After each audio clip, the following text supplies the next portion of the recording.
বর্ষাখানি ঝরবার আগে বলেছিল বৃক্ষকে, নিঃস্ব হয়েছ ভেবো না কখনো, মুষড়ে পড়ো না শোকে।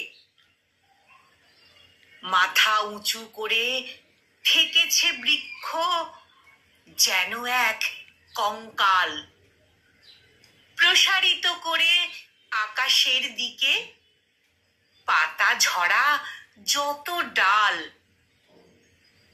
হিমরাত শেষে নীরবে যখন বসন্ত এলো দ্বারে, বিস্ময়ে দেখি সে ডালই রঙিন হাজারো অলংকারে। নিচের বিবর্ণ ঝরা পাতাগুলো ওরাই দিয়েছে সব, প্রিয় অরণ্যে রেখে গেছে এই বসন্ত উৎসব।